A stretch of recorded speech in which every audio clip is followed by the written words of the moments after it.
में अर्जुन सबसे प्रसिद्ध और विख्यात और शक्तिशाली धनुर्धारी बने हैं। उनका नाम क्या बोलो? अर्जुन जी। महाभारत में पंच पांडवों में अर्जुन जैसे धनुर्धारी कोई हुए क्या आज तक? इनके गुरु कौन हुए बताओ? बोलो जोर से।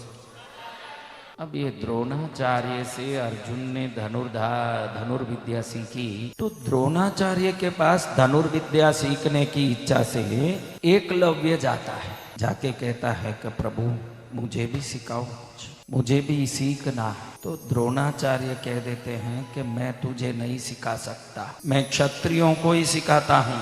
ये कथा आप जानते हो, लेकिन इस कथा को जीवन में कभी अपने लिए सोचा नहीं कि ये कथा मेरे जीवन में कैसे काम आ सकता है। आज ये कथा आपको बहुत बड़ा बोध देने वाला है, देखना।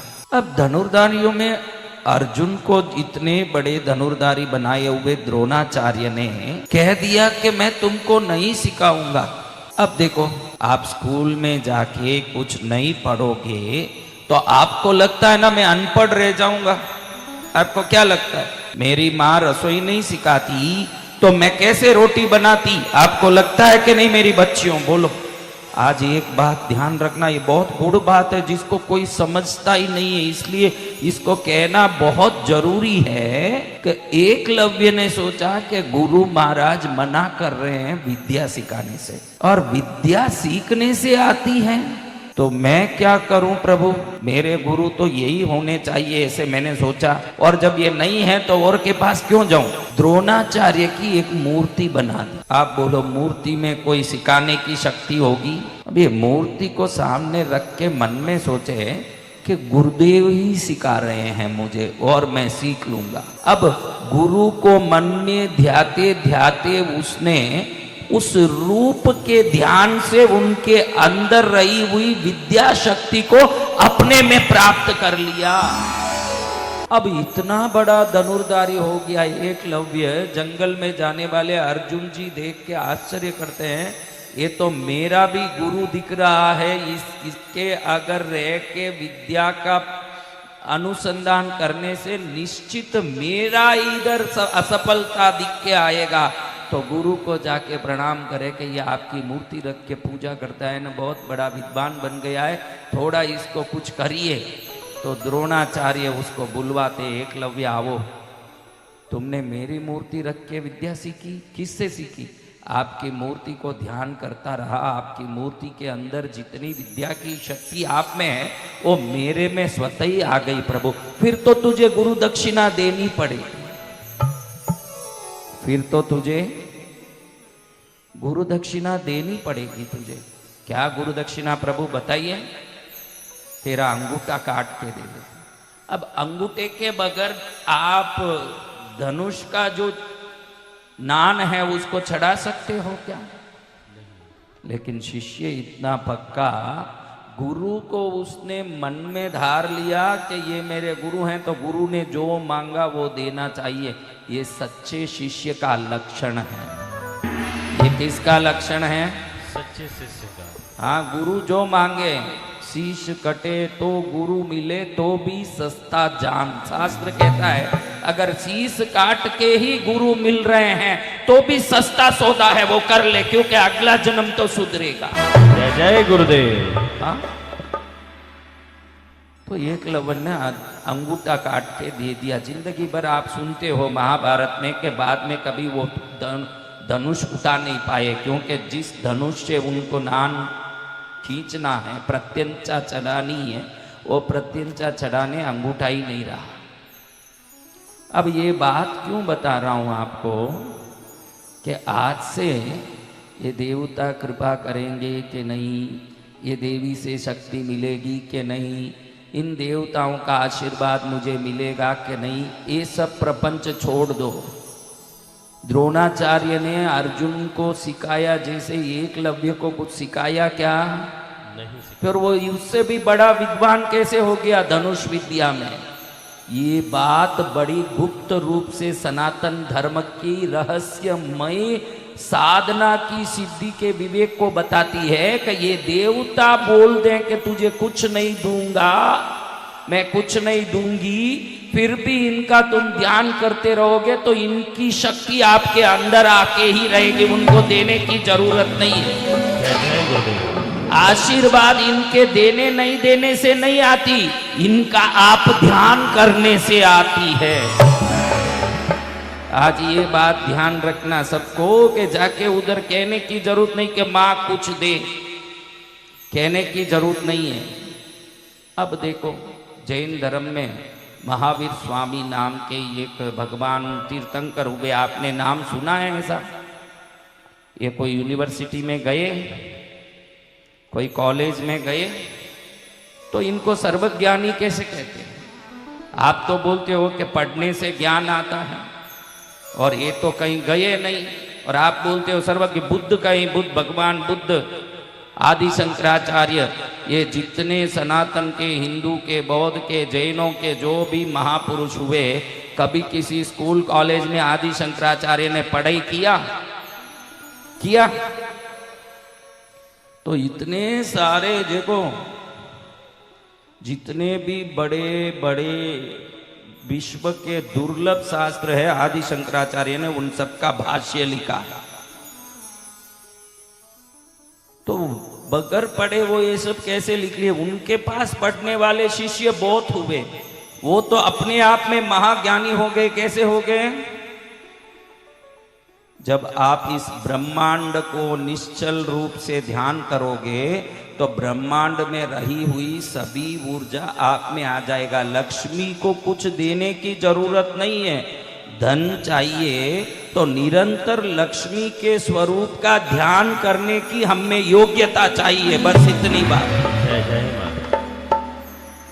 उधर से वो शक्ति हम में आने लगती है। क्या होता है समझ रहे हो? तो आप उधर जाके मंदिर में आप लोग क्या करते हो? महाकालेश्वर उज्जैन जाते हो, यहाँ अपने जगदीश जी मंदिर में उदयपुर जाते हो, हाथ जोड़ के खड़े होके ठाकुर जी कुछ दे दो। ठाकुर जी बोलते हैं मांगने से मैं नहीं देता, मुझे हृदय में बैठा के मेरा ही स्मरण करने से वो स्मरण मेरी शक्ति को तेरे शरीर में डाल देता है। इतनी ही बात। मांगो तो मिलेगा नहीं। एक कहावती है ना, मांगे मिले ना भीख, बिन मांगे मोती मिले। बिन मांगे मोती मिले, मांगे मिले ना भीख। तो ये कहावत को कभी आपने सोचा कि ये क्या कहावत है भाई? बिन मांगे मोती कैसे मिलेगा? बोलो, मोती कैसे बनता है ये समझोगे तो ये कहावत को समझ लोगे। मोती कैसे बनता है ध्यान रखना। सिप होता है ना, मोती का सिप। जब स्वाति नक्षत्र होता है ना, बारिश होता है। क्या नक्षत्र? स्वाति नक्षत्र। हाँ, जिस दिन स्वाति नक्षत्र हो और बारिश हो तो उस बारिश की बूंद नीचे गिरते ही वो सिप का मुंह खुल जाता है, और वो जो बूंद अंदर गिरता है, वो सिप ने वो बूंद को पकड़ा तो वो पानी का बूंद ही मोती बन जाता है। ये आप जान लो। समझ रहे हो ये बात? तो हमारा शरीर वो स्वीप है। क्या है?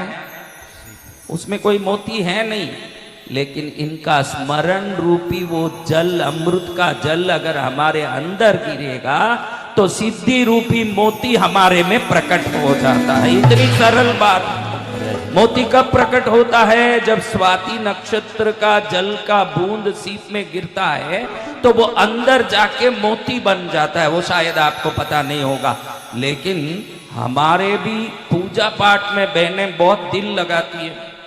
कई बार मैं बोलता हूँ माता जी दिया करती हो? हाँ रोज करती हूँ गुरुदेव। फूल चढ़ाती हो? रोज करती हूँ गुरुदेव। धूप दीप करती हो? रोज करती हूँ। अच्छा, तुम्हारे कुल देवी के हाथ में क्या क्या अस्त्र शस्त्र है बताओ माता जी?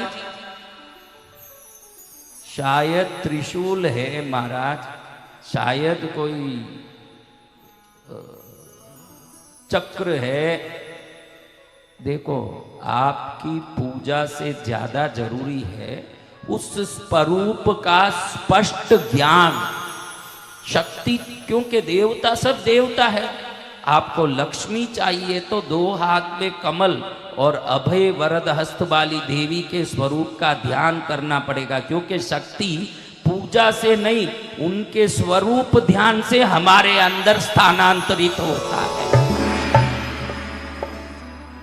कई लोगों का भी, बहनों को पूछ लो कि तेरे कुल देवी की क्या क्या अस्त्र शस्त्र है, विचार में ही पड़ जाएगी कि पता ही नहीं है। जिनका कोई पता ही नहीं है, उनकी शक्ति तुम्हारे जीवन में कैसे काम करेगा भाई, ये तो बताओ। हाँ, बहनों को बोलूं कि जो भी काला आदमी है, भाई मेरा पति काला है, कैसा है, मेरा पति काला है, इसलिए कोई भी काला आदमी खटखटाए दरवाजा तो वो मेरा पति है, ऐसे हो सकता है? तो तुम्हारा पति का कुछ तो लक्षण होगा, कहीं तिल होगा, कहीं मूंछ ऐसी होगी, कोई बाल होगा, उसको देख के आप पहचान लेते हो कि ये मेरे पति हैं। तो बिना स्वरूप के ज्ञान से कुल देवी को कैसे पहचान पाओगे बताओ? वो भी स्वरूप का ज्ञान होना चाहिए। ये ज्ञान हम में नहीं होने से नुकसान क्या है? हमारे घी, पुष्प, नैवेद्य, फल सब तो खूब लगा के अपने जीवन में भक्ति तो कर रहे हैं, लेकिन जब वो स्वरूप ध्यान में आएगा, मैंने कल बोला अचार बोलते ही मुंह में क्या आता है? कल ही तो हमने सुना, अचार बोले तो मुंह में क्या आता है? पानी। पत्थर बोलेंगे तो मुंह में पानी आएगा क्या? तो लक्ष्मी के स्वरूप को ध्यान करोगे तो ही धन आएगा। सरस्वती का स्वरूप का ध्यान करके धन नहीं, ज्ञान आएगा। आपको जो चाहिए पहले वो तय करना कि मुझे क्या चाहिए। सबसे पहले जीवन में सबका एक लक्ष्य होता है कि मुझे ज्ञान चाहिए, मुझे शक्ति चाहिए, मुझे धन चाहिए, मुझे विवेक चाहिए, मुझे मोक्ष चाहिए, कुछ तो। अगर तुम में लक्ष्य नहीं है तो तुम सबसे बड़े मूर्ख हो संसार में। कई लोगों को पूछूं कि तुझे क्या करना? खूब धन चाहिए महाराज, खूब सब चाहिए, बहुत बड़ा आदमी बनना। उसके लिए क्या करना? सोच रहा हूं महाराज, उसके लिए क्या करना, क्या करना, यही अभी तक सोच में ही है। तो क्या पाना, ये तो तेरे जिंदगी में कभी होने वाला ही नहीं है। पहले लक्ष्य निर्धारित कर दो जीवन में कि मुझे ये तो चाहिए, ये पाने के बाद अगली बात सोचूंगा, ये तो मुझे चाहिए। कितने लोगों का लक्ष्य निर्धारित हो गया? हाथ ऊंचा करो। 2 लोगों का लक्ष्य निर्धारित हो गया। उनको भी पूछूंगा कि क्या लक्ष्य, फिर पता चलेगा कि लक्ष्य भी उनके हिसाब से सही है, मेरे हिसाब से वो स्पष्ट है या नहीं। क्योंकि संतों को ज्यादा मालूम है कि संसारियों के लक्ष्य को जिसको सोच के वो मानते हैं वो सच में लक्ष्य है या नहीं। हाँ, आप सब देखो, आप में कितने लोगों को कुलदेवी माता के हाथ, अस्त्र शस्त्र, स्वरूप, उसका रूप, उसके वाहन, उसका परिवार, उसके सब व्यवस्थाएं, सब पूरा ध्यान है? वो सब हाथ ऊंचा करो। तो पहले हम अगर देव उपासना करते हैं तो हमारे लक्ष्यों को कौन से देवता सहयोग कर सकते हैं, ये